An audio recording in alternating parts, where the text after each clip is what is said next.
രാം ഹരേ ഹരേ കൃഷ്ണ ഹരേ കൃഷ്ണ കൃഷ്ണ ഹരേ ഹരേ ഹരേ രാമ ഹരേ രാമ ഹരേ കൃഷ്ണ കൃഷ്ണ കൃഷ്ണ ഹരേ ഹരേ ഹരേ രാമ ഹരേ രാമ രാമ ഹരേ ഹരേ ഹരേ കൃഷ്ണ ഹരേ കൃഷ്ണ हरे कृष्णा माता जी प्रणाम। हरे कृष्णा माता जी हरे कृष्णा എല്ലാവർക്കും പ്രണാമം. ഹരേ കൃഷ്ണ माता जी प्रणाम माता जी हरे कृष्णा प्रणाम माता जी हरे कृष्ण। ओम नमो भगवते वासुदेवाय ओम नमो भगवते वासुदेवाय ओम नमो भगवते वासुदेवाय ओम अज्ञानतिमिरान्धस्य ज्ञानाञ्जनशलाकया चक्षुरुन्मीलितं येन तस्मै श्रीगुरवे नमः। नमो विष्णुपादाय कृष्णप्रेष्ठाय भूतले श्रीमते भक्तिवेदान्त स्वामिनिधि नामिने नमस्ते सारस्वते देवे गौरवाणी प्रचारिणे निर्विशेष शून्यवादी पाश्चात्य देशतारिणे श्री कृष्ण चैतन्य प्रभु नित्यानंद श्री अद्वैत गदाधर श्रीवासादि गौर भक्त वृंद हरे कृष्ण कृष्ण कृष्ण हरे हरे हरे राम राम राम हरे हरे हरे कृष्ण ശ്രീ ശ്രീ രാധാ ഗോവിന്ദ് ടെമ്പിൾ ഇസ്കോൺ മാംഗ്ലൂരിന്റെ ഉപദേശാമൃതം ക്ലാസ്സിലേക്ക് എല്ലാവർക്കും സ്വാഗതം. ഹരേ കൃഷ്ണ, എല്ലാവർക്കും പ്രണാമം. हरे कृष्ण माता जी ഹരേ കൃഷ്ണ. അപ്പൊ നമ്മള് 8ാമത്തെ ഉപദേശം വരെ നമ്മൾ എടുത്തു അല്ലെ. ഇനി 9, 10, 11 3 ഉപദേശമാണ്. ചെറുതാണ് അത് 3 ഒരുമിച്ച് തന്നെയാണ്, അതുകൊണ്ട് ഒറ്റ സ്ലൈഡിലാണ് വരുന്നത്. ഇന്ന് ആ 3 ഉപദേശം നമ്മൾ എടുക്കാം. അപ്പൊ നമ്മള് 6ാമത്തെ ഉപദേശത്തിൽ എന്താ പറഞ്ഞത്? വൈഷ്ണവ അപരാധം പാടില്ല. ഒരു ഭക്തനെ ശാരീരികമായ ഭാഷയിൽ വിലയിരുത്താനായിട്ട് പാടില്ല അല്ലെ. എന്താണ് പറഞ്ഞത്? വർണ്ണഭംഗി ഇല്ലാത്തവനാണെന്നോ, താഴ്ന്ന കുലത്തിൽ ജനിച്ചവനാണെന്നോ, പിന്നെ അതുപോലെ തന്നെ വൈകല്യമുള്ള ശരീരത്തോട് കൂടിയവനാണെന്നോ ഒന്നും ഒരു ഭക്തനെ നമുക്ക് വിലയിരുത്താനായിട്ട് പാടില്ല. എപ്രകാരമാണോ ഗംഗാ നദി മഴക്കാലത്ത് ചേറും ചെളിയും കലർന്നൊഴുകുന്നത്, അതുപോലെ തന്നെ എന്നിട്ടും ആ വെള്ളത്തിന്റെ പവിത്രത നഷ്ടപ്പെടാത്തതുപോലെ ഒരു ഭക്തന്റെ പവിത്രത ഒരിക്കലും നഷ്ടപ്പെടുന്നില്ല എന്ന് കണ്ടു. അടുത്ത ഉപദേശത്തിൽ നമുക്ക് എന്ത് പറഞ്ഞു? ഭഗവാന്റെ നാമം അപരാധം ചെയ്യാൻ പാടില്ല എന്നുള്ളത്. അതായത് ഭഗവാന്റെ നാമരൂപ ഗുണ ലീലകളെല്ലാം തന്നെ കൽക്കണ്ടം പോലെ മധുരമുള്ളതാണ്. അത് എങ്ങനെയാണ് പറഞ്ഞത്? കൽക്കണ്ടം പോലെ മധുരമുള്ളതാണ്. പക്ഷെ അവിദ്യ അല്ലെങ്കിൽ അജ്ഞാനം എന്ന് പറഞ്ഞ അസുഖം ബാധിച്ചു കഴിഞ്ഞാൽ നമുക്ക് എന്ത് സംഭവിക്കും? അതിന്റെ രുചി അറിയാനായിട്ട് സാധിക്കില്ല. എന്നിട്ടും നമ്മൾ നിരന്തരം മുടങ്ങാതെ ഭഗവാന്റെ നാമം ഭജിച്ചുകൊണ്ടിരിക്കുകയാണെങ്കിൽ ആ അജ്ഞത മാറുകയും ചെയ്യും. നമുക്ക് ആ നാമത്തിന്റെ രുചി മനസ്സിലാക്കാനായിട്ട് സാധിക്കും എന്നുള്ളതാണ് 7ാമത്തെ ഉപദേശത്തിൽ നമുക്ക് പറഞ്ഞു തന്നത്. 8ാമത്തെ ഉപദേശം എന്ന് പറഞ്ഞത് ഈ 7 ഉപദേശത്തിന്റെ സംക്ഷിപ്തമാണ് 8ാമത്തെ ഉപദേശം എന്നുള്ളത് പറഞ്ഞു അല്ലെ. അതായത് എന്താ പറഞ്ഞ, ഏതൊരു വ്യക്തിയും ഒരു ഭക്തൻ എന്ത് ചെയ്യണം? ദിവസത്തിൽ 24 മണിക്കൂറും ഭഗവാന്റെ നാമരൂപ ഗുണ ലീലകളെല്ലാം ശ്രവിച്ചും കീർത്തിച്ചും സ്മരിച്ചും കഴിച്ചു കൂട്ടണം. അങ്ങനെ നമ്മുടെ മനസ്സിനെ നാവിനെയൊക്കെ കൃഷ്ണാവബോധത്തിൽ വ്യാപരിപ്പിക്കാനായിട്ട് സാധിക്കണം. പിന്നെ ഗോലോക വൃന്ദാവനം എന്ന വ്രജത്തിൽ താമസിച്ചുകൊണ്ട് വൃന്ദാവനവാസികളുടെ ഉപദേശങ്ങള് പാത പിന്തുടരണം, ഉപദേശങ്ങൾ സ്വീകരിക്കണം. പിന്നെ ആചാര്യന്മാരുടെ പാത പിന്തുടരണം. ഇത്രയും കാര്യങ്ങളാണ് നമുക്ക് 8ാമത്തെ ഉപദേശത്തിൽ പറഞ്ഞത്. എല്ലാ ഉപദേശങ്ങളുടെയും സാരഭൂതമായ വസ്തുതയാണെന്നാണ് 8ാമത്തെ ഉപദേശം നമുക്ക് പറഞ്ഞു തന്നത്.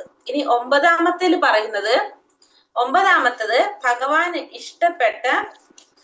ഭഗവാൻ ഇഷ്ടപ്പെട്ട സ്ഥലങ്ങളുടെ ശ്രേണിയെ കുറിച്ചാണ് പറയുന്നത്. ഭഗവാന് പ്രിയപ്പെട്ട സ്ഥലങ്ങളുടെ ശ്രേണിയാണ് പറയുന്നത്. അതിൽ പറയുന്നത് നമുക്ക് വൈകുണ്ഠം എവിടെയാണ്?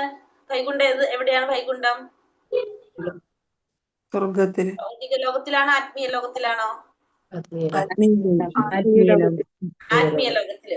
ആ വൈകുണ്ഠത്തെക്കാൾ പ്രിയപ്പെട്ടതാണ് ഭഗവാന് മധുര എന്നാണ് പറയുന്നത്. വൈകുണ്ഠത്തെക്കാൾ പ്രിയപ്പെട്ടതാണ് ഭഗവാന് മധുര. മധുര എവിടെയാണ്? ഭൗതിക ലോകം. അപ്പൊ ആത്മീയ ലോകത്തിലുള്ള വൈകുണ്ഠത്തെക്കാൾ പ്രിയപ്പെട്ടതാണ് ഭഗവാന് ഈ ഭൗതിക ലോകത്തുള്ള മധുര എന്നാണ് ഈ 9ാമത്തെ ഉപദേശത്തിൽ പറയുന്നത്. ഇങ്ങനെയാണ് വൈകുണ്ഠം എന്ന് പറയുന്നത്. വൈകുണ്ഠം എന്നത് വൈകുണ്ഠത്തെക്കാൾ പ്രിയപ്പെട്ടതാണ് മധുര. എന്തുകൊണ്ടാണ്? ഭഗവാൻ ജനിച്ചത് എവിടെയാണ്? മധുരയിലാണ്. ഭഗവാന്റെ ജനനം ഹേതുവായിക്കൊണ്ട് വൈകുണ്ഠത്തെക്കാൾ പ്രിയപ്പെട്ടതാണ് മധുര. മധുരയേക്കാൾ ഭഗവാന് പ്രിയപ്പെട്ടതാണ് വൃന്ദാവനം. കാരണം എന്താണ്? വൃന്ദാവനത്തിലാണ് ഭഗവാന്റെ ലീലകളല്ല, രാസലീല പോലുള്ള ഭഗവാന്റെ കുറെ ലീലകൾ നടന്നത് എവിടെയാണ്? വൃന്ദാവനത്തിലാണ്. അതുകൊണ്ട് ഭഗവാന് മധുരയേക്കാൾ പ്രിയപ്പെട്ടതാണ് വൃന്ദാവനം. വൃന്ദാവനത്തെക്കാൾ പ്രിയപ്പെട്ടതാണ് ഭഗവാന് ഗോവർദ്ധനം. എന്തുകൊണ്ടാണ്? ഗോവർദ്ധന പർവ്വതത്തിന്റെ അടിയിലാണ് ഭഗവാൻ എപ്പോഴും രാധാറാണിയെ പ്രതീക്ഷിച്ചു കൊണ്ടിരുന്നത്. ഭഗവാൻ കാലിമേച്ച് നടന്നുകൊണ്ടിരുന്നത് എവിടെയാണ്? ഗോക്കളെ മേയിച്ച് നടന്നതും ഗോവർദ്ധനത്തിലാണ്. പിന്നെ ചെറുവിരൽ ഉയർത്തിപ്പിടിച്ചതും ആരെയാണ്? ഗോവർദ്ധനത്തെയാണ്. അതുകൊണ്ട് ഭഗവാന് വൃന്ദാവനത്തെക്കാൾ പ്രിയമാണ് എന്ത്? ഗോവർദ്ധനം. ഈ ഗോവർദ്ധനത്തെക്കാൾ പ്രിയമാണ് ഭഗവാന് രാധാകുണ്ഡം. രാധാകുണ്ഡം എന്ന് വെച്ചാൽ രാധാകുണ്ഡ സരസാണ്, ഒരു കുളമാണെന്ന് പറയാം നമുക്ക്. രാധാകുണ്ഡം, രാധാറാണിയുടെ സരസ് ഭഗവാന് ഗോവർദ്ധനത്തെക്കാൾ പ്രിയം. അപ്പൊ ഏറ്റവും പ്രിയപ്പെട്ടത് ഭഗവാൻ എന്തായിട്ട് വന്നു? രാധാകുണ്ട്. ഭഗവാൻ ഏറ്റവും പ്രിയപ്പെട്ടതാണ് രാധാകുണ്ട്. അതെന്തുകൊണ്ടാണ്? അത് ആരുടേതാണ്? രാധാറാണിയുടേതാണ്. അതുകൊണ്ട് അത് ഏറ്റവും പ്രിയപ്പെട്ടതായിട്ട് പറയുന്നത്. അപ്പൊ ഭഗവാന് പ്രിയപ്പെട്ട സ്ഥലങ്ങളുടെ ശ്രേണി അതാണ്. ഇത്രയേ ഉള്ളൂ ഈ 9ാമത്തെ ഉപദേശത്തില്. എളുപ്പല്ലേ? കാരണം 9ാമത്തെ ഉപദേശം പറയുന്നത് ഇപ്പൊ വൈകുണ്ഠത്തെക്കാൾ ഭഗവാന് പ്രിയപ്പെട്ടതാണ് മധുര. എന്തുകൊണ്ടാണ്? ഭഗവാൻ ജനിച്ചത് അവിടെയാണ്. ഭഗവാന്റെ ജനനം ഹേതുവായിട്ട് മധുര എന്ന് പറയുന്നത് വൈകുണ്ഠത്തെക്കാൾ ഭഗവാന് പ്രിയപ്പെട്ടതാണ്. മധുരയേക്കാൾ ഭഗവാന് പ്രിയപ്പെട്ടതാണ് വൃന്ദാവനം. ഒരു രാസലീല പോലുള്ള എല്ലാ ലീലകളും നടന്നതാണ് ഇവിടെ? വൃന്ദാവനത്തിൽ. അതുകൊണ്ട് മധുരയേക്കാൾ പ്രിയപ്പെട്ടതാണ് വൃന്ദാവനം.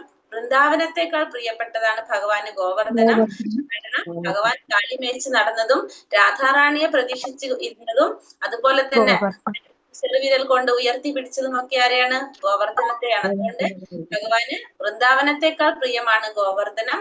ആ ഗോവർദ്ധനത്തെക്കാൾ പ്രിയമാണ് ഭഗവാന് രാധാകുണ്ഡം. കാരണം രാധാറാണിയുടേതാണ്. അതുകൊണ്ട് രാധാറാണിയുടേതായത് കൊണ്ട് തന്നെ ഭഗവാൻ അത് വളരെയധികം പ്രിയപ്പെട്ടതാണ്. അതാണ് ഈ 9ാമത്തെ ഉപദേശത്തില് പറയുന്നത്.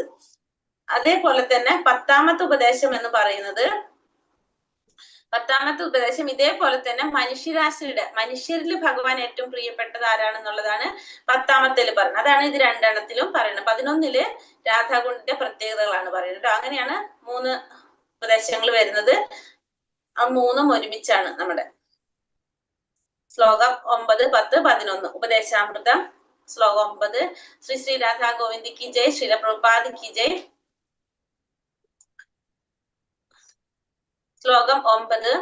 വൈകുണ്ഠാഞ്ജനിതോ വരാ മധുപുരി തത്രാപി രസോത്സവാത് രാത് വൃന്ദാരണ്യമുദാരമണാത് തത്രാപി ഗോവർദ്ധന രാധാകുണ്ഡമിഹാപി ഗോകുലാപതേ പ്രേമാമൃത പ്ലാവനാത് കുര്യാദസ്യ വിരാജതോ ഗിരിതടേ സേവാം വിവേകീനകഃ.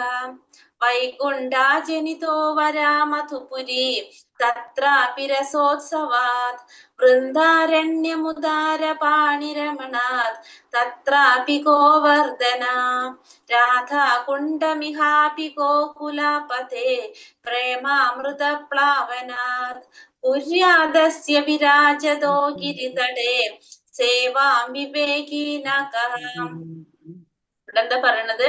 മധുര എന്നറിയപ്പെടുന്ന പുണ്യമായ സ്ഥലം ഭഗവാന്റെ ജനനം ഹേതുവായിട്ട് വൈകുണ്ഠത്തെക്കാൾ ദിവ്യത്വത്തിൽ മികച്ചു നിൽക്കുന്നു. അപ്പൊ മധുര ഭഗവാന്റെ ജനനം ഹേതുവായിട്ട് വൈകുണ്ഠത്തെക്കാൾ ദിവ്യത്വത്തിൽ മികച്ചതാണ് എന്ത്? മധുര. കൃഷ്ണന്റെ രാസലീലാ വിലാസങ്ങൾ ഹേതുവായിട്ട് ദിവ്യമായ വൃന്ദാവനം മധുരയേക്കാൾ ശ്രേഷ്ഠതരമാണ്. അപ്പൊ രാസലീല പോലുള്ള വിനോദങ്ങൾ നടന്നത് കൊണ്ട് വൃന്ദാവനം മധുരയേക്കാൾ ശ്രേഷ്ഠതരമാണ്.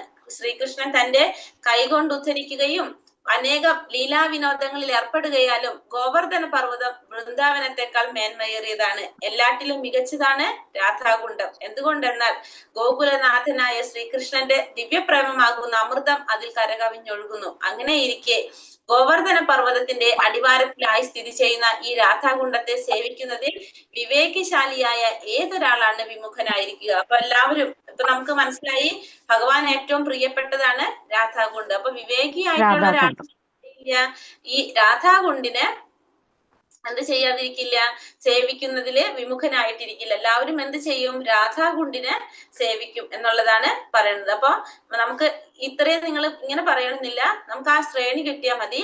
അപ്പൊ നമ്മൾ പറയേണ്ടത് ഭഗവാന് പ്രിയപ്പെട്ട സ്ഥലങ്ങളുടെ ശ്രേണി. അപ്പൊ നമ്മൾ പറയേണ്ടത് മഥുര എന്ന പറയപ്പെടുന്ന പുണ്യസ്ഥലം ഭഗവാന്റെ ജനനം ഹേതുവായിട്ട് വൈകുണ്ഠത്തെക്കാൾ പ്രിയപ്പെട്ടതാണ്. കാരണം വൈകുണ്ഠത്തെക്കാൾ പ്രിയപ്പെട്ടതായിട്ട് പറയും. അപ്പൊ വൈകുണ്ഠത്തെക്കാൾ പ്രിയപ്പെട്ടതാണ് മഥുര. കാരണം ഭഗവാന്റെ ജനനം ഹേതുവായിട്ട് വൈകുണ്ഠത്തെക്കാൾ പ്രിയപ്പെട്ടതാണ് മഥുര. മഥുരയേക്കാൾ പ്രിയപ്പെട്ടതാണ് വൃന്ദാവനം. കാരണം ഭഗവാന്റെ രാസലീല പോലുള്ള വിനോദങ്ങൾ നടന്നത് എവിടെയാണ്, വൃന്ദാവനത്തിലാണ്. അതുകൊണ്ട് വൃന്ദാവനം മഥുരയേക്കാൾ പ്രിയപ്പെട്ടതാണ്. ആ വൃന്ദാവനത്തെക്കാൾ പ്രിയപ്പെട്ടതാണ് ഗോവർദ്ധനം. കാരണം ഭഗവാൻ രാധാറാണിയെ പ്രതീക്ഷിച്ചിരുന്നതും അതുപോലെ തന്നെ ഗോവർദ്ധനം കൈകൊണ്ട് ഉദ്ധരിച്ചതും പിന്നെ ഗോക്കളെ മേച്ച് നടന്നതും ഭഗവാൻ എവിടെയാണ്, ഗോവർദ്ധനത്തിലായതുകൊണ്ട് ഗോവർദ്ധനം വൃന്ദാവനത്തെക്കാൾ പ്രിയപ്പെട്ടതാണ്, മേന്മയേറിയതാണ്. അതിനേക്കാളും പ്രിയപ്പെട്ടതാണ് രാധാകുണ്ഡം. കാരണം അത് രാധാറാണിയുടേതാണ്. ഭഗവാന്റെ ദിവ്യപ്രേമമാകുന്ന ഭഗവാന്റെ ഗോകുലനാഥനായിട്ടുള്ള എന്തുകൊണ്ട് ഗോകുലനാഥനായ ഭഗവാന്റെ ദിവ്യപ്രേമമാകുന്ന അമൃതം അതിൽ കരകവിഞ്ഞൊഴുകുന്നു. അപ്പൊ ഭഗവാന്റെ അമൃതം അതില് കരകവിഞ്ഞൊഴുകുന്നതായിട്ടാണ് പറയുന്നത്. നമുക്കിത് പറയാം. വൈകുണ്ഠം, ആധ്യാത്മിക ലോകത്തിൽ വൈകുണ്ഠം പരമദിവ്യോത്തമ പുരുഷനായ ഭഗവാന്റെ സൃഷ്ടിയിൽ 3/4 ആത്മീയ പ്രപഞ്ചമാണ്. ആത്മീയ ലോകത്തിന്റെ സ്വാഭാവികമായും ഭൗതിക ലോകത്തെക്കാൾ മേന്മയുള്ളതാണ്. അപ്പൊ നമുക്കറിയാം 4 ഭാഗത്തില് 3 ഭാഗം ആത്മീയ ലോകം, ഒരു ഭാഗം മാത്രമാണ് എന്തുള്ളത്, ഭൗതിക ലോകം ഉള്ളത്. ആത്മീയ ലോകത്തിന് ഭൗതിക ലോകത്തിനേക്കാളും മേന്മയും കൂടുതലാണ്. പക്ഷെ എന്നിരുന്നാലും എങ്ങനെയാണ് പറയുന്നത്, ആത്മീയ ലോകത്തെക്കാളും, അതായത് വൈകുണ്ഠം ആത്മീയ ലോകമാണ്, അതിനേക്കാളും പ്രിയപ്പെട്ടത് എന്താ പറയുന്നത് ഇവിടെ, ഭൗതിക ലോകത്തിലുള്ള മഥുരയാണെന്നാണ് പറയുന്നത്.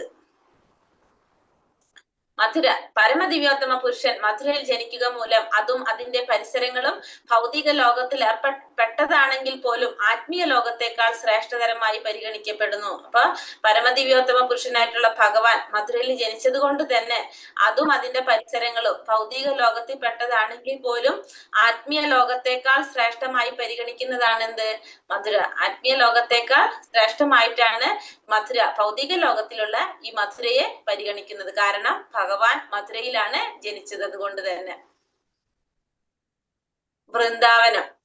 വൃന്ദാവനത്തില് താലവനം, മധുവനം, ബഹുലവനം തുടങ്ങിയ 12 വനങ്ങൾ അടങ്ങിയ വൃന്ദാവനാന്തരം ഭഗവാന്റെ ലീലാവിനാദങ്ങൾക്ക് പ്രസിദ്ധമാകിയാൽ മഥുരയേക്കാൾ യോഗ്യത കൂടിയതാണ്. അപ്പൊ മഥുരയേക്കാൾ യോഗ്യതയുണ്ട് എന്തിന്, വൃന്ദാവനത്തിന്. കാരണം ഭഗവാന്റെ ലീലാവിനോദങ്ങൾക്ക് പ്രസിദ്ധമായതാണ് എന്ത്, വൃന്ദാവനം. അതുകൊണ്ട് തന്നെ ഭഗവാന്റെ രാസലീല പോലുള്ള കുറെ വിനോദങ്ങൾ നടന്ന സ്ഥലമാണ് എന്ത്, വൃന്ദാവനം. അതുകൊണ്ട് അത് മഥുരയേക്കാളും യോഗ്യതയാണ് വൃന്ദാവനം എന്ന് പറയുന്നത്. ഗോവർദ്ധന പർവ്വതം, അങ്ങനെ വൃന്ദാവന അന്തരം മഥുരയേക്കാൾ മികച്ചതാണെങ്കിലും ദിവ്യമായ ഗോവർദ്ധനം അതിനേക്കാളും മികച്ചതാണ്. അപ്പൊ മഥുരയേക്കാളും മികച്ചതാണ് എന്ത് പറയണത് ഇവിടെ, വൃന്ദാവനം മഥുരയേക്കാൾ മികച്ചതാണ്, ഗോവർദ്ധനം അതിനേക്കാളും മികച്ചതാണ്. എന്തുകൊണ്ടെന്നാൽ ദേവരാജനായ ഇന്ദ്രൻ പറഞ്ഞയച്ച കഠിന വർഷപാതങ്ങളിൽ നിന്ന് ഗോകുലവാസികളെയും സുഹൃത്തുക്കളായ ഗോപികാഗോപന്മാരെയും രക്ഷിക്കുന്നതിനായി കൃഷ്ണൻ ആ പർവ്വതത്തെ ഒരു കുടയെ എന്ന പോലെ തന്റെ ശോണാംബുജ രമണീയമായ പാണി കൊണ്ട് ഉയർത്തിപ്പിടിക്കുകയുണ്ടായി. അവിടെ ഇന്ദ്രൻ എന്ത് ചെയ്തു, ഇന്ദ്രൻ വൃന്ദാവനവാസികളുടെ നേരെ വർഷപാതം ചെയ്തപ്പോ, അതായത് മഴ പെയ്ച്ചു, കഠിനമായ മഴ പെയ്ച്ചപ്പോ ആ വൃന്ദാവനവാസികളെ മുഴുവനും രക്ഷിക്കാൻ ഭഗവാൻ എന്ത് ചെയ്തു, ഗോവർദ്ധന പർവ്വതത്തെ കുടയാക്കി തന്റെ ചെറുവിരൽ ഉയർത്തിപ്പിടിച്ചു. ആ ഗോവർദ്ധന പർവ്വതത്തെ ഉയർത്തിപ്പിടിച്ചത് വൃന്ദാവനവാസികളെ രക്ഷിക്കാൻ വേണ്ടിയിട്ട്. ആ 7 ദിവസം കണ്ടിന്യൂസ് ആയിട്ടാണ് അത് ചെയ്തത്. അങ്ങനെ ഒരു കുട പോലെ പിടിച്ച് ആ ഉയർത്തി. അതുകൊണ്ട് തന്നെ ആ ഗോവർദ്ധന പർവ്വതം ഭഗവാനെ സംബന്ധിച്ച് ഏറ്റവും പ്രിയപ്പെട്ടതാണ്. ഗോവർദ്ധന പർവ്വതത്തിലാണ് ഭഗവാൻ ബാലന്മാരൊന്നിച്ച് കാലിമേച്ച് നടന്നതും ഈ പർവ്വതത്തിലാണ്. അവിടെയാണ് അദ്ദേഹം തന്റെ പ്രിയതമയായിട്ടുള്ള ശ്രീമതി രാധാറാണിയെ പ്രതീക്ഷിച്ചു കൊണ്ടിരുന്നതും അവൾ ഒന്നിച്ച് പ്രേമലീലകളും മുഴുകിയതും എവിടെയാണ്, ഗോവർദ്ധന പർവ്വതത്തിലാണ്. അതുകൊണ്ട് ഭഗവാൻ ഏറ്റവും പ്രിയപ്പെട്ടതാണ് എന്ത്, ഗോവർദ്ധനം. കാരണം കാലിമേച്ച് നടന്നതും രാധാറാണിയെ പ്രതീക്ഷിച്ചു കൊണ്ടിരുന്നതും അവൾ ഒന്നിച്ച് പ്രേമലീലകളിൽ മുഴുകിയതും എവിടെയായിരുന്നു, ഗോവർദ്ധന പർവ്വതത്തിലായിരുന്നു.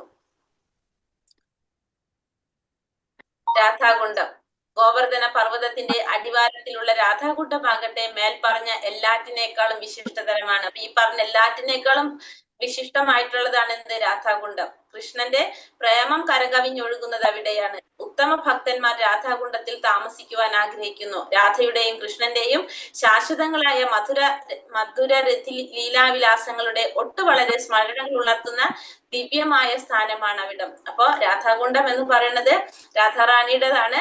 ഭഗവാന്റെ പ്രേമം കരകവിഞ്ഞൊഴുകുന്നത് അവിടെയാണ്. എല്ലാത്തിനേക്കാളും ഏറ്റവും മികച്ചതായിട്ടാണ് എന്ത് പറയുന്നത് ഇവിടെ? രാധാകുണ്ഠത്തെ പറയുന്നത്. കാരണം ഭഗവാന്റെയും രാധാറാണിയുടെയും ശാശ്വതങ്ങളായിട്ടുള്ള മധുരരതിലീല വിലാസങ്ങളുടെ ഒട്ടു വളരെ സ്മരണകൾ ഉണർത്തുന്ന ദിവ്യമായ സ്ഥാനമാണ് ഇത്? രാധാകുണ്ഠത്തിൻ്റെത്. അപ്പൊ ഭഗവാൻ ഏറ്റവും പ്രിയപ്പെട്ടത് ഏതാണ് ഇവിടെ? രാധാകുണ്ഠമാണ് ഭഗവാൻ ഏറ്റവും പ്രിയപ്പെട്ടത്. ഇത്രയേ ഉള്ളൂ 9ാമത്തെ ഉപദേശത്തിൽ പറയുന്നത്. മനസ്സിലായോ 9ാമത്തെ ഉപദേശം? മനസ്സിലായോ? ഹരേ കൃഷ്ണ.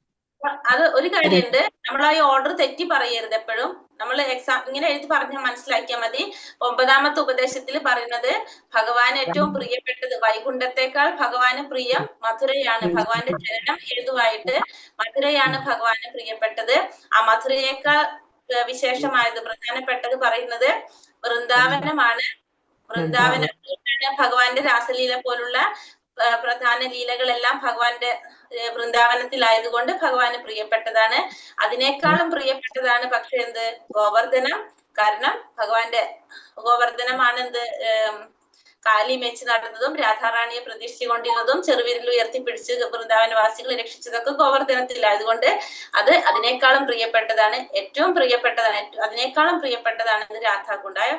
അത് അങ്ങോട്ടും ഇങ്ങോട്ടും മാറിപ്പോവരുത് പേരുകളൊന്നും മാത്രം കേട്ടോ. മനസ്സിലായല്ലോ അല്ലെ? അത് 9ാമത്തെ. സംശയമുണ്ടോ? ഹരേ കൃഷ്ണ. ഇനി അടുത്തത് 10ാമത്തെ ഉപദേശം. 10ാമത്തെ ഉപദേശത്തിൽ എന്താ പറയുന്നത്?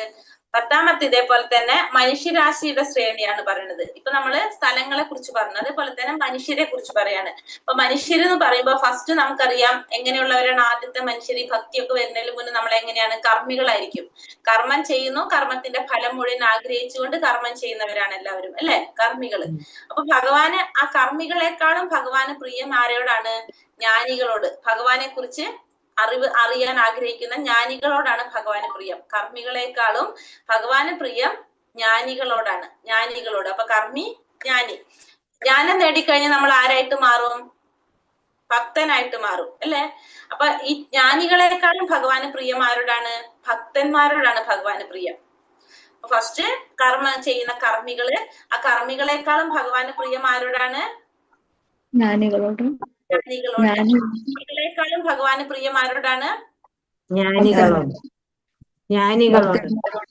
ജ്ഞാനികളെക്കാളും പ്രിയം ഭക്തന്മാരില് ഭഗവാൻ ഇഷ്ടം ആരെയാണ്? പ്രേമഭക്തന്മാര്. ഭക്തന്മാരിൽ ഭഗവാൻ ഇഷ്ടം ആരോടാണ്? കുറെ പലതരത്തില് ഭക്തി ചെയ്യുന്നവരുണ്ട്. അതിൽ ഭഗവാൻ ഏറ്റവും ഇഷ്ടപ്പെടുന്ന ഭക്തി ഏതാണ്? ഏറ്റവും ടോപ്പിൽ നിൽക്കുന്ന ഭഗവാൻ ഇഷ്ടം പ്രേമഭക്തന്മാരോടാണ്. പ്രേമഭക്തന്മാരിൽ ഭഗവാൻ ഇഷ്ടം ആരെയാണ്? ഗോപികമാര്. ഗോപികമാരിൽ ഭഗവാൻ ഇഷ്ടം ആരെയാണ്? രാധാറാണിയെ. മനസ്സിലായോ? അപ്പൊ അത് ഓർഡർ വരുന്നത് ആദ്യം കർമ്മികളെക്കാളും ഭഗവാന് പ്രിയപ്പെട്ടതാണ് ജ്ഞാനികള്. ജ്ഞാനികളെക്കാളും ഭഗവാൻ ഇഷ്ടം ഭക്തന്മാര്. ഭക്തന്മാരിൽ ഭഗവാൻ ഇഷ്ടം പ്രേമഭക്തന്മാര്. പ്രേമഭക്തിയിലുള്ളവരിൽ ഭഗവാൻ ഇഷ്ടം ഗോപികമാര്. ഗോപികമാരിൽ ഭഗവാൻ ഇഷ്ടം രാധാറാണിയെ. രാധാറാണിയുടെ സരസ്സും. മനസ്സിലായോ?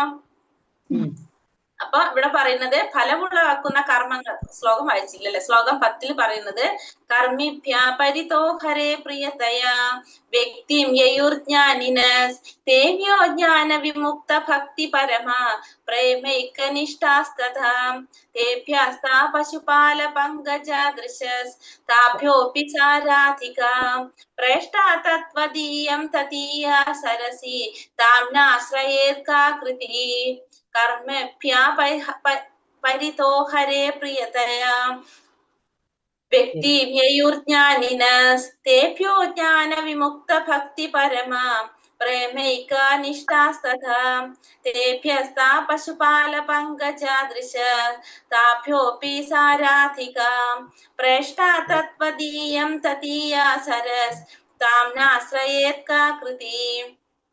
ഇവിടെ പറയുന്നത് ഫലമുളവാക്കുന്ന കർമ്മങ്ങൾ നിരന്തരം കൊണ്ടിരിക്കുന്നവരെക്കാൾ പരമപുരുഷനായ ഹരി കൂടുതൽ ഇഷ്ടപ്പെടുന്നത് ജീവിതത്തിന്റെ ഉന്നത മൂല്യങ്ങളെ കുറിച്ചുള്ള ജ്ഞാനം നേടിയവരെയാണെന്ന് ശാസ്ത്രത്തിൽ പറയുന്നു. അതായത് ഫലമുളവാക്കുന്ന കർമ്മങ്ങൾ ചെയ്യുന്നവർ, അതായത് കർമ്മികള്, അവരെക്കാളും ഭഗവാൻ ഇഷ്ടപ്പെടുന്നത് ജീവിതത്തിന്റെ ഉന്നത മൂല്യങ്ങളെ കുറിച്ചുള്ള ജ്ഞാനം നേടിയവരെയാണ്, അതായത് ജ്ഞാനികളെയാണ്. ജ്ഞാനമാർഗത്തിൽ അങ്ങനെ മുന്നേറിയ അനേകം ജനങ്ങളിൽ ജ്ഞാനം കൊണ്ട് മോചനം ലഭിച്ച ഒരാൾ ഭക്തിയുടെ സേവനങ്ങളിൽ ഏർപ്പെട്ടു എന്ന് വരാം. അപ്പൊ ആരായിട്ട് മാറി? അവൻ ഭക്തനായിട്ട് മാറി. അവൻ മുൻ പറഞ്ഞ എല്ലാവരെക്കാളും മികച്ചവനാണ്. അപ്പൊ കർമ്മി വന്നു, ജ്ഞാനി വന്നു, ഭക്തിയുടെ സേവനത്തിൽ ഏർപ്പെട്ടപ്പോ ഭക്തനായി. എന്നാൽ കൃഷ്ണൻ വിശുദ്ധ പ്രേമം കൈവരിച്ചവൻ അവനേക്കാൾ ഉയർന്നവനാണ്. അപ്പൊ ഭക്തൻ വന്നു. അടുത്തത് പിന്നെ ഏത് വന്നു? വിശുദ്ധ പ്രേമം കൈവരിച്ചവൻ. അപ്പൊ അവിടെ ഏത് വന്നു? പ്രേമഭക്തൻ വന്നു. പ്രേമഭക്തൻ, വിശുദ്ധ പ്രേമം കൈവരിച്ചവൻ അവനേക്കാൾ ഉയർന്നവനാണ്. അപ്പൊ പ്രേമഭക്തിയിലുള്ളവര്, കൃഷ്ണനിൽ വിശുദ്ധ പ്രേമം സിദ്ധിച്ചവരിൽ വെച്ച് ഗോപാലബാലനായ കൃഷ്ണനെ സർവാത്മന ശരണം പ്രാപിച്ച ഗോപികകൾ മുന്നിട്ട് നിൽക്കുന്നു. അപ്പൊ ഇവിടെ ഭക്തരില് ഗോപികമാര് വന്നു, പ്രേമഭക്തിയിലുള്ളവര് വന്നു. വിശുദ്ധ പ്രേമം സിദ്ധിച്ചവരില് ആരെയാണ് പറഞ്ഞത്? ഗോപികമാര് വന്നു. അപ്പൊ ഗോപികൾ വന്നു. എല്ലാ ഗോപികളെയും വെച്ച് കൃഷ്ണന് പ്രിയപ്പെട്ടവളാണ് ശ്രീമതി രാധാറാണി. അത്രയും പ്രിയപ്പെട്ട രാധാറാണിയെ പോലെ തന്നെ അവളുടെ സരസ് രാധാകുണ്ഡവും ഭഗവാന് പ്രിയപ്പെട്ടിരിക്കുന്നു. അങ്ങനെ ഇരിക്കെ ആ രാധാകുണ്ഡത്തിൽ താമസിച്ച് ആനന്ദോന്മാദം ഉളവാക്കുന്ന അപരാകൃത ഭക്തിഭാവങ്ങളാൽ നിർഭരമായ ആത്മീയ ശരീരത്തോടു കൂടി ദിവ്യ ദമ്പതികളായ ശ്രീ രാധാ ഗോവിന്ദന്മാരുടെ പ്രേമസേവനത്തിൽ 8 തരത്തിലുള്ള ദൈനംദിന വിനോദങ്ങളായ അഷ്ടകാലീയ ലീലകളിൽ ഏർപ്പെട്ടുകൊണ്ടിരിക്കുന്ന ശ്രീ രാധാ ഗോവിന്ദന്മാരുടെ പ്രേമസേവനത്തിൽ ആരാണ് നിമഗ്നനായിരിക്കുക? തീർച്ചയായും ഈ പ്രപഞ്ചത്തിലെ ഏറ്റവും ഭാഗ്യവാന്മാർ രാധാകുണ്ഡക്കരയിൽ ഇരുന്ന് പ്രേമഭക്തി സേവനം നിർവഹിക്കുന്നവരാണ്. അപ്പൊ ഇവിടെ പറയുന്നത് മനുഷ്യരാശിയുടെ ശ്രേണിയാണെന്ന് പറഞ്ഞു അല്ലെ. അപ്പൊ അതില് ഇത് ഇത്രയും നമ്മൾ മനസ്സിലാക്കാം. ഭഗവാന് ഫലമുളവാക്കുന്ന കർമ്മങ്ങൾ ചെയ്തുകൊണ്ടിരിക്കുന്ന കർമ്മികളെക്കാളും ഭഗവാന് പ്രിയപ്പെട്ടവരാരാണ്? ഭഗവാനെ കുറിച്ച് അറിവ് നേടാൻ ശ്രമിക്കുന്ന ആ ജ്ഞാനികളാണ്. ജീവിതത്തിന്റെ ഉന്നത മൂല്യത്തെ കുറിച്ച് അറിയാൻ ശ്രമിക്കുന്ന ജ്ഞാനികളെയാണ്. ആ ജ്ഞാനികളെക്കാളും ഭഗവാന് പ്രിയപ്പെട്ടവരാരാണ്? ഭക്തി സേവനം ചെയ്തുകൊണ്ടിരിക്കുന്ന ഭക്തന്മാരാണ്. ഭക്തന്മാരിൽ ഭഗവാന് പ്രിയപ്പെട്ടത് ആരാണ്? സേവിക്കുന്നവരാണ് പ്രേമഭക്തന്മാരാണ്. പ്രേമഭക്തന്മാരിൽ ഭഗവാന് പ്രിയപ്പെട്ടതാണ് ഗോപികമാരാണ്. ഗോപികമാരില് ഭഗവാന് മുന്നിട്ട് നിൽക്കുന്നതാണ് രാധാറാണിയാണ്. രാധാറാണിയുടെ സരസും ഭഗവാന് പ്രിയപ്പെട്ടതാണ്. മനസ്സിലായപ്പോ ഫസ്റ്റ് ജ്ഞാനികളെക്കാളും പ്രിയപ്പെട്ടതാണ്, കർമ്മികളെക്കാളും പ്രിയപ്പെട്ട ജ്ഞാനികളെക്കാളും പ്രിയപ്പെട്ട ഒരു ഭക്തന്മാര്, പ്രേമഭക്തന്മാരില് ഗോപികമാരില് ഒപ്പം തന്നെ സരസ്.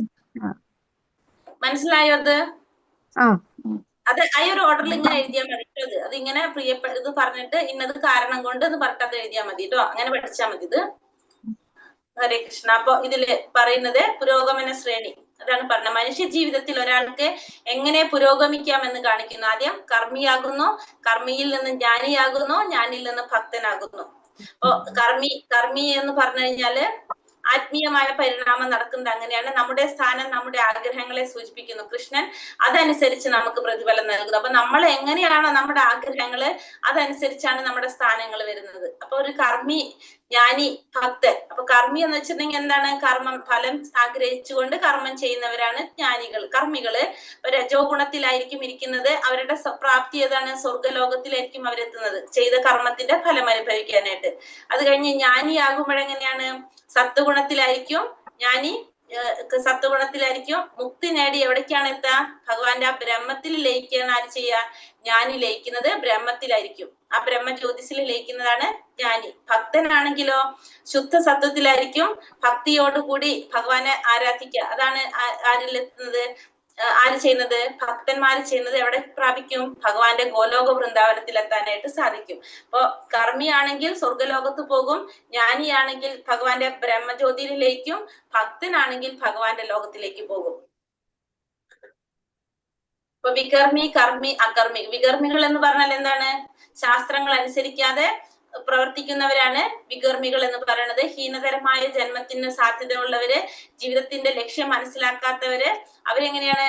വിശുദ്ധരല്ലാത്തവരാണ്. അവരെയാണ് നമ്മൾ പറയുന്നത് വികർമ്മികൾ. ശാസ്ത്രങ്ങൾക്ക് വിരുദ്ധമായിട്ട് പ്രവർത്തിക്കുന്നവരെ വികർമ്മികൾ എന്ന് പറയുന്നു.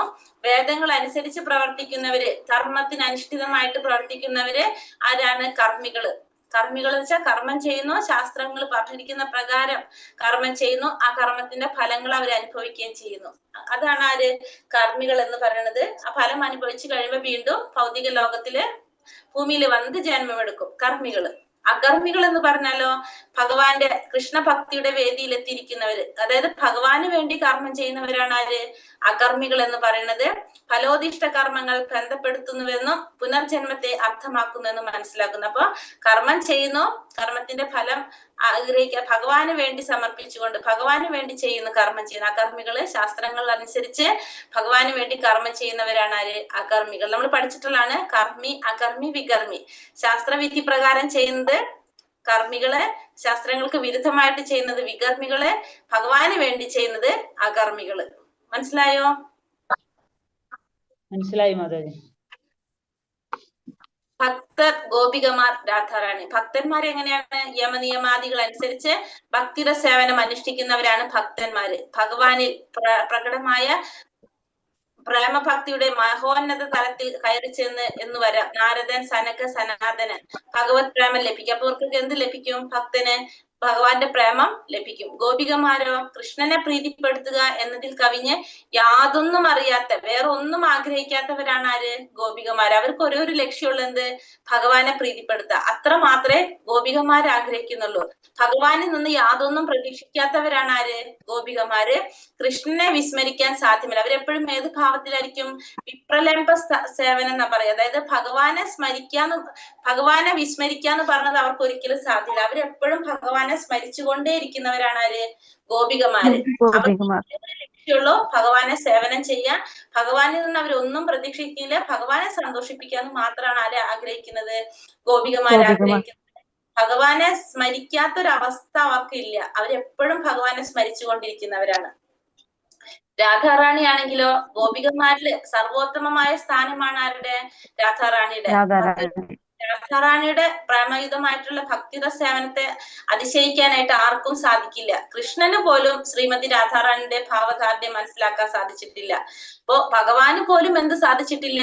രാധാറാണിയെ മനസ്സിലാക്കാനായിട്ട് സാധിച്ചിട്ടില്ല. രാധാകുണ്ഡത്തെ തന്നെ ശരണം പ്രാപിക്കുക. അപ്പൊ അതായത് രാധാറാണി എന്ന് പറഞ്ഞാല് ഭഗവാന് പോലും രാധാറാണി അത്രയും പ്രിയപ്പെടും. അതായത് രാധാറാണിയെ പറയുന്നത് ഭഗവാൻ വെച്ചിട്ടുണ്ടെങ്കിൽ മദനമോഹനൻ എന്നാ പറയാ. മദനൻ, അതായത് കാമദേവന്മാരെ പോലും ആകർഷിക്കുന്ന സൗന്ദര്യമാണ് ആർക്ക്? ഭഗവാനുള്ളത്. ആ ഭഗവാനെ ആകർഷിക്കുന്നവളാണ് ആര്? രാധാറാണി. രാധാറാണി പറയുന്നത് മദന മോഹന മോഹിനി എന്നാ പറയാ. അതായത് ആ രാധാറാണി ഭഗവാൻ എന്ന് വെച്ചിട്ടുണ്ടെങ്കില് കാമദേവന്മാരെ ആകർഷിക്കുന്ന സൗന്ദര്യമാണ് ഭഗവാനുള്ളത്. ആ ഭഗവാനെ ആകർഷിക്കുന്നവളാണ് ആര്? രാധാറാണി. രാധാറാണിയുടെ സൗന്ദര്യം, രാധാറാണി അങ്ങനെയാണ്. അപ്പൊ ഭഗവാന് പോലും അത്രയും ഭഗവാന് പ്രിയപ്പെട്ടവളാണ് ആര്? രാധാറാണി. അപ്പൊ രാധാറാണിയെ ഭാവധാർഢ്യം മനസ്സിലാക്കാനായിട്ട് രാധാറാണിയുടെ ഭാവം മനസ്സിലാക്കാനായിട്ട് ആർക്ക് പോലും സാധിക്കില്ല? ഭഗവാന് പോലും സാധിച്ചിട്ടില്ല എന്ന് പറയുന്നത്. രാധാകുണ്ഡത്തെ ശരണം പ്രാപിക്കുക, അതാണ് രാധാറാണിയുടേതാണ് എന്ത്? ഈ രാധാകുണ്ഡം. അതും ഭഗവാന് പ്രിയപ്പെട്ടതാണ്. അതുകൊണ്ട് അപ്പൊ ഭഗവാന്റെ ഏറ്റവും പ്രിയപ്പെട്ട സർവോത്തമ സ്ഥാനം ആർക്കാണ് കൊടുത്തിരിക്കുന്നത്? രാധാറാണിക്കാണ്. അത്രേ ഉള്ളൂ നമ്മളെ 10ാമത്തെ ഉപദേശത്തിൽ പറയുന്നത്. മനസ്സിലായോ എല്ലാവർക്കും അത്? ഹരേ കൃഷ്ണ. മനസ്സിലായി. ഓർഡറിൽ എഴുതിയിട്ടില്ല എന്നേ ഉള്ളൂ. ഓർഡറിൽ എഴുതാനായിട്ട് ഇത്രേ ഉള്ളൂ മാതാജി. അതെന്താ പറഞ്ഞത്? നമ്മള് ഫസ്റ്റ് എഴുതിയിട്ടുണ്ട്, ഓർഡറിലായിട്ടില്ല എന്നേ ഉള്ളൂ. ഓക്കെ. ഫസ്റ്റ് കർമ്മി, കർമ്മി കഴിഞ്ഞിട്ട് ജ്ഞാനി, ജ്ഞാനിൽ നിന്ന് ഭക്തൻ, ഭക്തിയിൽ നിന്ന് പ്രേമഭക്തൻ, ഭക്തിയിൽ നിന്ന് പ്രേമഭക്തൻ, പ്രേമഭക്തിയിൽ നിന്ന് ഗോപികമാര്, ഗോപികമാരിൽ നിന്ന് രാധാറാണി. അതെഴുതി. ഇനി അടുത്തത് 11ാമത്തെ ഉപദേശത്തിൽ എന്താ പറയുന്നത്? 11ാമത്തെ ഉപദേശം രാധാറാണിയുടെ സരസിനെ കുറിച്ച്, രാധാകുണ്ഡന്റെ പ്രത്യേകതകളാണ് പറയുന്നത് 11ാമത്തെ ഉപദേശത്തില്. അപ്പൊ അത് നമുക്ക് നോക്കാനായിട്ട്. 11-ാമത്തില് രാധാകുണ്ടിന്റെ പ്രത്യേകത, കാരണം രാധാറാണിയുടെ സരസും രാധാറാണിയുടെ പോലെ തന്നെ ഭഗവാന് പ്രിയപ്പെട്ടതാണെന്ന് പറഞ്ഞു. അപ്പൊ അതുകൊണ്ട് രാധാകുണ്ടിനെ കുറിച്ച് പറയാണ്.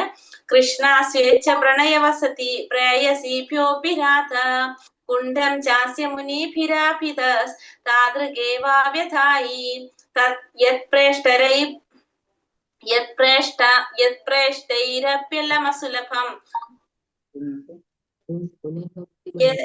യത്പ്രേഷ്ടൈരപ്യ അല ഒരു മിനിറ്റ് യത്പ്രേഷ്ടൈരപ്യ അലമസുലഭം യത്പ്രേഷ്ടൈരപ്യലമസുലഭം. ഓക്കെ. കിം പുനർഭക്തിഭാജാം തത്പ്രേമേദം സകൃതപീസര സ്നാതുരാവിഷ്കരോതി.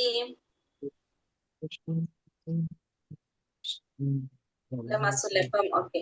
കൃഷ്ണ സ്വേച്ഛേ പ്രണയവസതി പ്രേയസീഭ്യോപി രാധ കുണ്ഠം ചാസ്യാമുനിഭിരാഭിതസ് താദൃഗേവാവൃഥായി യത്പ്രേഷ്ടൈരപ്യലമസുലഭം കിം പുനർഭക്തിഭാജാം യത്പ്രേമേദം സകൃതപീസര സ്നാതുരാവിഷ്കരോതി. എന്താ ഇവിടെ പറയുന്നത്? വ്രജഭൂമിയിൽ ഇഷ്ടപ്പെട്ട ഒട്ടു വളരെ കൗതുക വസ്തുക്കളും പ്രിയപ്പെട്ട അനേക ഗോപികളും ഉണ്ടായിരിക്കെ എല്ലാവരെക്കാളും കൃഷ്ണന് പ്രേമഭാജനമായി തീർന്നത് നിശ്ചയമായും രാധാറാണിയാണ്. അപ്പൊ വ്രജഭൂമിയില് വൃന്ദാവനത്തില് കുറേ വസ്തുക്കളുണ്ട്, കൗതുക വസ്തുക്കള്. ഒട്ടു വളരെ പ്രിയപ്പെട്ട കൗതുക വസ്തുക്കൾ ഉണ്ടെങ്കിലും അനേകം ഗോപികമാരുണ്ടെങ്കിലും ഭഗവാന് പ്രിയപ്പെട്ടതാരാണ്? രാധാറാണിയാണ്. ത്തില് അനേകം കൗതുക വസ്തുക്കളുണ്ട്, അനേകം ഗോപികമാരുണ്ടായിരിക്കെ അവരെല്ലാവരെക്കാളും ഭഗവാന് പ്രിയപ്പെട്ടത് രാധാറാണി തന്നെയാണ്. മഹർഷി അതുപോലെ അവളുടെ സരസിനെ, രാധാകുണ്ടിനെ എല്ലാവിധത്തിലും ഭഗവാന് പ്രിയപ്പെട്ടതായി വർണ്ണിച്ചിട്ടുണ്ട്. അപ്പൊ മഹർഷിമാര് പറയുന്നത് ആ രാധാറാണിയെ പോലെ തന്നെ ഭഗവാന് പ്രിയപ്പെട്ടതാണ് എന്ത്? രാധാറാണിയുടെ സരസും എന്നാണ് ഭഗവാന് പ്രിയപ്പെട്ടതാണെന്നാണ് പറയുന്നത്. എത്രയും വലിയ ഭക്തന്മാർക്ക് പോലും രാധാകുണ്ഡം സുലഭമായി പ്രാപിക്കാൻ സാധ്യമല്ല. അപ്പൊ എത്രയും വലിയ ഭക്തന്മാർക്ക് പോലും എളുപ്പത്തിൽ പ്രാപിക്കാൻ സാധിക്കുന്നതല്ല എന്ത്? രാധാകുണ്ഡം. സാധാരണ ഭക്തന്മാർക്ക് അത് കൂടുതൽ ദുഷ്പ്രാപ്യം തന്നെയാണ്. അപ്പൊ വലിയ ഭക്തന്മാർക്ക് പോലും രാധാകുണ്ടിനെ പ്രാപിക്കാൻ സാധിക്കില്ല. അപ്പൊ പിന്നെ സാധാരണ ഭക്തന്മാർക്ക് അത് ഒന്നും കൂടി പ്രയാസമാണ്. ഈ പുണ്യതീർത്ഥത്തിൽ ഒരു തവണയെങ്കിലും സ്നാനം ചെയ്യുന്നവന് വിശുദ്ധമായ കൃഷ്ണപ്രേമം ജാഗരൂകമായി തീരും. അപ്പൊ ഈ പറഞ്ഞ രാധാകുണ്ടില് ഒരു തവണയെങ്കിലും സ്നാനം ചെയ്യാൻ സാധിച്ചു കഴിഞ്ഞാൽ നമുക്ക് എന്ത് കിട്ടും? കൃഷ്ണപ്രേമം ലഭിക്കുമെന്നാണ് പറയുന്നത്. അപ്പൊ ഇവിടെ പറയുന്നത് എന്താണ്? രാധാകുണ്ടിനെ കുറിച്ച് പറയുന്നത് വ്രജഭൂമിയിൽ ഒട്ട് വളരെ പ്രിയപ്പെട്ട വസ്തുക്കൾ, ഭൗതിക വസ്തുക്കൾ ഉണ്ടെങ്കിലും ഗോപികമാരുണ്ടെങ്കിലും ഭഗവാൻ ഏറ്റവും പ്രിയപ്പെട്ടത് ആരാണ്? രാധാറാണിയാണ്. അതുപോലെ തന്നെയാണ് ഭഗവാന് പ്രിയപ്പെട്ടതായിട്ടാണ് മഹർഷിമാര് രാധാറാണിയുടെ സരസിനെയും പറയുന്നത്. എന്താ പറഞ്ഞത്? ശുദ്ധ ഭക്തന്മാർക്ക്, ഒട്ട് വളർന്ന പറയാ വലിയ ഭക്തന്മാർക്ക് പോലും, എത്രയും വലിയ ശുദ്ധ ഭക്തന്മാർക്ക് പോലും രാധാകുണ്ടിനെ പ്രാപിക്കാനായിട്ട് സാധ്യമല്ല, സുലഭമായിട്ട് പ്രാപിക്കാൻ സാധ്യമല്ല. അപ്പൊ സാധാരണ ഭക്തന്മാരുടെ കാര്യം പറയണ്ട, അവർക്ക് വീണ്ടും പ്രയാസമുള്ളതാണ്. പക്ഷെ ഒരു തവണയെങ്കിലും രാധാകുണ്ടില് സ്നാനം ചെയ്തു കഴിഞ്ഞാൽ കൃഷ്ണപ്രേമം ഉറപ്പാണ്, സുനിശ്ചിതമാണെന്നാണ് ജാഗരൂകരായി തീരും, കൃഷ്ണപ്രേമം ജാഗരൂകമായി തീരുമെന്നാണ് പറയുന്നത്. അപ്പൊ ഇവിടെ പറഞ്ഞത് എന്താണ്? വൃന്ദാവനത്തിലെ വളരെ കൗതുക വസ്തുക്കളും ഗോപികമാരുണ്ടെങ്കിലും ഭഗവാൻ ഏറ്റവും പ്രിയപ്പെട്ടത് രാധാറാണിയാണ്. അതേപോലെ തന്നെയാണ് രാധാറാണിയുടെ സരസും ഭഗവാന് പ്രിയപ്പെട്ടതായിട്ടാണ് മഹർഷിമാര് പറയുന്നത്. പിന്നെ എത്രയും വലിയ ഭക്തന്മാർക്ക് പോലും രാധാറാണിയുടെ സരസിനെ പ്രാപിക്കാനായിട്ട് സാധ്യമല്ല. അപ്പൊ സാധാരണ ഭക്തന്മാർക്ക് വീണ്ടും അതെന്താണ്? ദുഷ്പ്രാപ്യമാണെന്ന് പറയാം. ഈ പുണ്യതീർത്ഥത്തിൽ ഒരു തവണയെങ്കിലും സ്നാനം ചെയ്തു കഴിഞ്ഞാൽ വിശുദ്ധമായിട്ടുള്ള കൃഷ്ണപ്രേമം ജാഗരൂകമായി തീരും എന്നാണ് 11-ാമത്തെ ഉപദേശത്തിൽ പറയുന്നത്. മനസ്സിലായോ? മനസ്സിലായി. അപ്പൊ രാധാകുണ്ടിന്റെ പ്രത്യേകത അത്രയും വിശേഷപ്പെട്ടതാണ്, പ്രധാനപ്പെട്ടതാണ് എന്ത്? രാധാകുണ്ടെന്ന്. ഉത്കൃഷ്ടമായ രാധാകുണ്ഡം, കൃഷ്ണന്റെ ഏറ്റവും പ്രണയഭാജനമായ ശ്രീമതി രാധാറാണിയുടേതാണ് രാധാകുണ്ഡം. അപ്പൊ രാധാകുണ്ഡം എന്ന് പറയുന്നത് ആരുടെയാണ്? രാധാറാണിയുടേതാണ് രാധാകുണ്ഡം. രാധാകുണ്ഡം രാധാറാണിയുടേതാണ്. അവളുടെ സരസായ ശ്രീ രാധാകുണ്ഡം കൃഷ്ണന് ദേവിയെ പോലെ തന്നെ ഏറ്റവും പ്രിയപ്പെട്ടതാണ്. അപ്പൊ ഭഗവാന് എപ്രകാരമാണോ രാധാറാണി അതുപോലെ തന്നെ പ്രിയപ്പെട്ടതാണ് എന്ത് രാധാകുണ്ഡം. കൃഷ്ണ സേവനത്തിൽ പൂർണ്ണമായും മുഴുകിയിട്ടുള്ള ഭക്ത ശിരോമണികൾക്ക് പോലും രാധാകുണ്ഡം എളുപ്പത്തിൽ പ്രാപ്യമല്ല. അപ്പൊ ഭഗവാന്റെ സേവനത്തില് പൂർണ്ണമായിട്ടും മുഴുകിയിട്ടുള്ള ഭക്ത ശിരോമണികൾക്ക് പോലും എന്ത് എളുപ്പത്തിൽ സാധിക്കില്ല, രാധാകുണ്ഡം പ്രാപിക്കാനായിട്ട് സാധിക്കില്ല. ഒരു ഭക്തൻ രാധാകുണ്ഡത്തിൽ ഒരു തവണയെങ്കിലും സ്നാനം ചെയ്തു കഴിഞ്ഞാൽ ഗോപികളുടേത് പോലുള്ള വിശുദ്ധമായ കൃഷ്ണപ്രേമം അവനിൽ പ്രത്യക്ഷമാകും. അപ്പൊ ഒരു ഭക്തൻ ഒരു തവണയെങ്കിലും രാധാകുണ്ഡത്തിൽ സ്നാനം ചെയ്തു കഴിഞ്ഞാൽ അവൻ എന്ത് ലഭിക്കും? ഗോപികമാരെ പോലുള്ള വിശുദ്ധമായിട്ടുള്ള കൃഷ്ണപ്രേമം ലഭിക്കുമെന്നാണ് പറയുന്നത്. അപ്പൊ ഭഗവാന്റെ ഏറ്റവും രാധാറാണിയുടേതാണ് രാധാകുണ്ഡം. ഭഗവാൻ എത്രത്തോളം രാധാറാണി പ്രിയപ്പെട്ടതാണോ അത്രത്തോളം തന്നെ പ്രിയപ്പെട്ടതാണ് എന്ത് രാധാറാണിയുടെ സരസായിട്ടുള്ള രാധാകുണ്ഡം. പക്ഷെ കൃഷ്ണ സേവനത്തില് മുഴുകിയിട്ടുള്ള ഭക്ത ശിരോമണികൾക്ക് പോലും അതെന്ത് സാധിക്കില്ല, എളുപ്പത്തിൽ രാധാകുണ്ഡിനെ പ്രാപിക്കാനായിട്ട് സാധിക്കില്ല. പക്ഷെ ഒരു തവണയെങ്കിലും അതിൽ സ്നാനം ചെയ്തു കഴിഞ്ഞാലോ വിശുദ്ധമായിട്ടുള്ള കൃഷ്ണപ്രേമം ലഭിക്കുകയും ചെയ്യും. അതാണ് രാധാകുണ്ഡിന്റെ പ്രത്യേകത. രാധാകുണ്ഡത്തിന്റെ തീരത്തിൽ ഒരാൾക്ക് സ്ഥിരമായി താമസിക്കുവാൻ പറ്റിയില്ലെങ്കിലും അയാൾ ആ സരസിൽ കഴിയുന്നിടത്തോളം പ്രാവശ്യം സ്നാനം ചെയ്യുകയെങ്കിലും വേണമെന്ന് രൂപഗോസ്വാമി നിർദ്ദേശിക്കുന്നു. അപ്പൊ രാധാകുണ്ഡിന്റെ തീരത്തിൽ നമുക്ക് താമസിക്കാനായിട്ട് പറ്റിയില്ല എന്ന് വിചാരിക്കും, സ്ഥിരമായിട്ട് താമസിക്കാൻ പറ്റിയില്ലെങ്കിലും നമ്മൾ എന്ത് ചെയ്യണം, കഴിയുന്നിടത്തോളം പ്രാവശ്യം രാധാകുണ്ഡത്തിൽ സ്നാനം ചെയ്യണം എന്നാണ് രൂപഗോസ്വാമി പറയുന്നത്. പക്ഷെ എന്താണ് ഇവിടെ രാധാകുണ്ഡം എളുപ്പത്തിൽ പ്രാപ്യമല്ല. പക്ഷെ രാധാകുണ്ഡത്തിന്റെ പ്രോബ്ലം എന്താണ്, അത് നമുക്ക് എളുപ്പത്തിൽ പ്രാപിക്കാനായിട്ട് സാധിക്കില്ല. നാരദനെയും സനകനെയും പോലുള്ള മഹർഷിമാർക്കും മഹാഭക്തന്മാർക്കും വരെ അത് സാധിക്കില്ല എന്ന് പറയുന്നത്. നാരദ മഹർഷിയെ പോലുള്ളവര്, സനക സനാതനെ പോലുള്ള മഹർഷിമാര്, ഭക്തന്മാർക്ക് പോലും അത് സാധിക്കുന്നില്ല എന്ന് പറയുന്നത് രാധാകുണ്ഡത്തിന് പ്രാപിക്കാനായിട്ട്. അപ്പൊ രാധാകുണ്ഡം എന്ന് പറയുന്നത് രാധാറാണിയെ പോലെ തന്നെ ഭഗവാന് പ്രിയപ്പെട്ടതാണ്. പക്ഷെ എളുപ്പത്തില് അത് ആർക്കും എന്ത് സാധിക്കില്ല, ആ രാധാകുണ്ഡിനെ പ്രാപിക്കാനായിട്ട് സാധിക്കില്ല. അത് നാരദ മഹർഷിയെ പോലുള്ളവർക്ക്, സനക സനാതനെ പോലുള്ള മഹർഷിമാർക്ക് പോലും മഹാഭക്തന്മാർക്ക് പോലും സാധിക്കില്ല എന്നാണ് ഇവിടെ പറയുന്നത്. ഹരേ കൃഷ്ണ കൃഷ്ണ കൃഷ്ണ ഹരേ ഹരേ, ഹരേ രാമ രാമ രാമ ഹരേ ഹരേ. വഞ്ചാകൽപതരൂപേശ്ച കൃപാ സിന്ധോഭ്യവ ച പതിതാനാം പാവനേഭ്യോ വൈഷ്ണവേഭ്യോ നമോ നമഃ. അനന്തകോടി വൈഷ്ണവ ഭക്ത വൃന്ദി കി ജയ്, ശ്രീല പ്രഭുപാദ് കി ജയ്, ഗുരുദേവ് കി ജയ്, നിത്തായ് ഗുരു പ്രമാനന്ദേ, ഹരി ഹരി പോൽ. ഹരേ കൃഷ്ണ. മനസ്സിലായോ ഒന്ന് മൂന്നെണ്ണം എടുത്തത്? മനസ്സിലായി. കുറച്ച് ബുദ്ധിമുട്ടുണ്ട്. ബുദ്ധിമുട്ടുണ്ടോ? കുറച്ച് ശരിയാവും. ഇതൊന്ന് കേട്ടിട്ട് ഇതൊന്നും കൂടി കേട്ട് എഴുതിയിരിക്കുമ്പോ ശരിയാവും. ഒരു പ്രാവശ്യം കൂടി കേട്ടാ ശരിയാവും. അത് നമ്മൾ സമാധാനത്തില് നോക്കിയിട്ട് ചെയ്തോളാം. നമ്മൾ ഒരു പ്രാവശ്യം കൂടി നോക്കിയിട്ട്. ഓക്കെ ഓക്കെ, കുഴപ്പമില്ല. മാതാജി പോസ്റ്റ് ചെയ്ത ഓക്കെ, ലൈവ് ഇട്ടിട്ടുണ്ടല്ലേ? അപ്പൊ നമ്മള് അപ്പൊ ഈ മൂന്ന്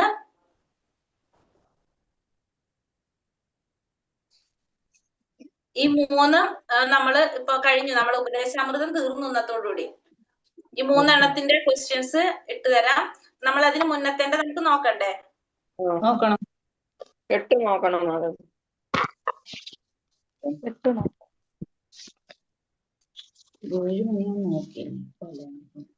എട്ടാമത്തേല് സംശയം വന്നോ വല്ലതും? ഉണ്ട് മാതാജി. അഞ്ചാമത്തത് ഉപദേശാമൃതത്തിലെ 1 മുതൽ 7 വരെയുള്ള ശ്ലോകങ്ങൾ പ്രധാനമായും ഏത് ഭക്തിയെ കുറിച്ചാണ് വിവരിക്കുന്നത്?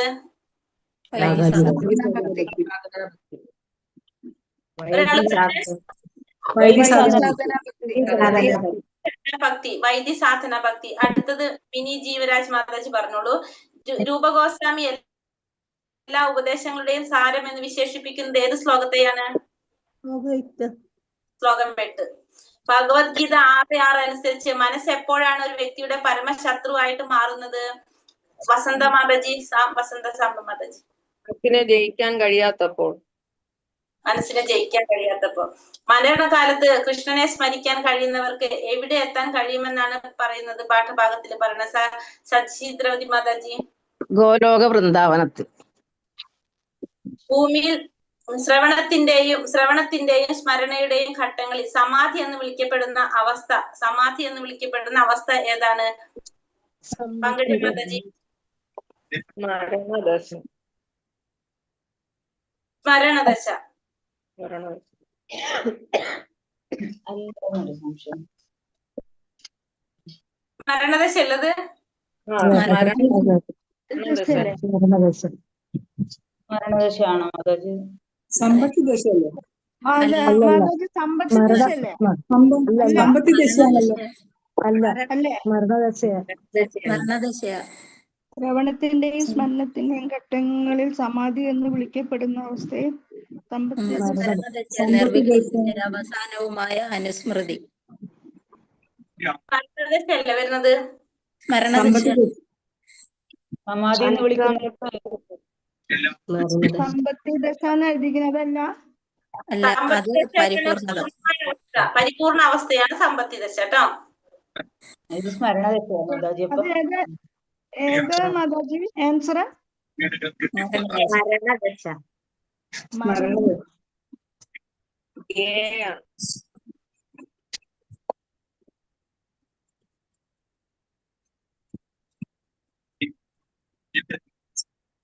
അടുത്തത് ചിത്രക, പത്രക, രക്തക എന്നിവർ കൃഷ്ണനുമായി ഏത് രസത്തിലാണ് ബന്ധപ്പെട്ടിരിക്കുന്നത്? ഉഷ മാതാജി. ദാസ്യരസം. ഉഷ മാതാജി. ദാസ്യരസം. ദാസ്യരസം. മനസ്സിനെ നിയന്ത്രിക്കാൻ പാഠഭാഗത്ത് നൽകിയിരിക്കുന്ന ഏക മാർഗം എന്താണ്? സുജാത മാതാജി. ഭഗവാന്റെ പുണ്യനാമങ്ങൾ ജപിക്കുക. കൃഷ്ണന്റെ ഓടക്കുഴൽ, പശുക്കൾ എന്നിവ ഏത് ഭക്തിരസത്തിന്റെ ഭാഗമായാണ് കണക്കാക്കുന്നത്? സുനന്ദ മാതാജി. ശാന്തരസം. ശാന്തരസം. അടുത്ത ജന്മത്തിന് വേണ്ടിയുള്ള ഒരു സൂക്ഷ്മ ശരീരം നിർമ്മിക്കുന്നത് ആരൊക്കെ ചേർന്നാണ്? മിനി മാതാജിയോട് ചോദിച്ചു അല്ലെ? വനജ മാതാജി. മനസ്സും ബുദ്ധിയും. മനസ്സും ബുദ്ധിയും. മനസ്സിലെ വിശ്വാസം ഏത് നിമിഷവും ചതിക്കുമെന്ന് തെളിയിക്കാൻ ഉദാഹരണമായി നൽകിയിട്ടുള്ള മുനിയുടെ പേര് ഏതാണ്?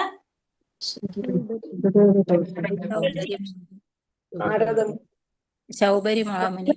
മഹാമുനി. ഭൗതിക കർമ്മത്തിന് ബന്ധനമുണ്ടാക്കുന്ന കാമം, ക്രോധം തുടങ്ങിയവയുടെ മൂല കാരണം ഏതാണ്?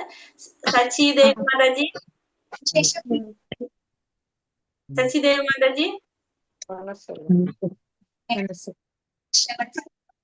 മനസ്സ് മാതാജി.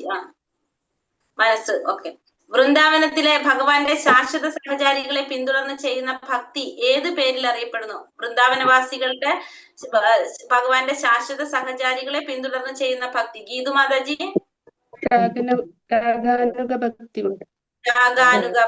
രാഗാനുഗ ഭക്തി. ശ്രവണദശ എന്നാൽ എന്താണ്? അംബിക മാതാജി. കൃഷ്ണകഥകൾ കേൾക്കുന്ന ഘട്ടം. ശ്രീമതി രാധാറാണി കൃഷ്ണനുമായി ഏതു പ്രധാന ബന്ധത്തിലാണ് ഉൾപ്പെടുന്നത്? ശോഭന മാതാജി.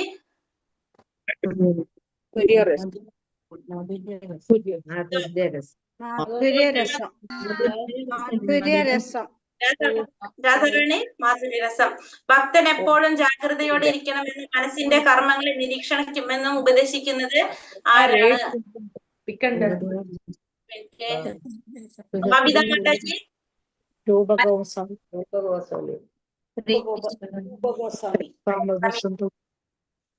മാതാജി. അപ്പൊ മനസ്സാണ് മാതാജി. അപ്പൊ ശുഗദേവ ഗോസ്വാമി അല്ലേ? ബന്ധനമുണ്ടാക്കുന്ന ജാഗ്രതയോടെ ഇരിക്കണമെന്നും മനസ്സിന്റെ കർമ്മങ്ങളെ നിരീക്ഷിക്കണമെന്നും ഉപദേശിച്ചത് ആരാണ്? ശുഗദേവ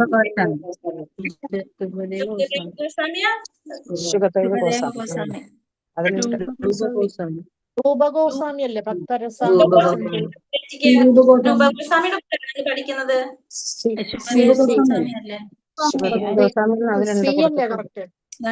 ഇവിടെ പറയുന്നുണ്ടല്ലോ ഭഗവത്ഗീത 6.6 ശുഗദേവ ഗോസ്വാമി പറയുന്നുണ്ടല്ലോ, ഒരു വേട്ടക്കാരൻ മൃഗങ്ങളെ പിടികൂടി കഴിഞ്ഞാൽ പൂർണ്ണമായി വിശ്വസിക്കില്ല, മനസ്സ് ജയിച്ചവന് മനസ്സ് തന്നെയാണ് ഉറ്റ സുഹൃത്ത്. ആ ഭാഗത്ത് പറയുന്നുണ്ട്. ഭക്തരസാമൃത സിന്ധുവിലൂടെ രൂപഗോസ്വാമി ഇങ്ങനെ പറയുന്നു എന്നും പറയുന്നുണ്ട്. പിന്നീട് സി ആണ് ശരിയെന്നാ എനിക്ക് തോന്നണം. രൂപഗോസ്വാമി. ഗോസ്വാമിയുടെ ബുക്കല്ല, അപ്പൊ രൂപഗോസ്വാമി പറയുന്നതല്ല ഇതിൽ വരേണ്ട. രൂപഗോസ്വാമി തന്നെ എഴുതിയിട്ടുള്ളത്. ഭൗതിക കഥത്തിൽ എത്രയാണ്? രൂപഗോസ്വാമി കേട്ടോ.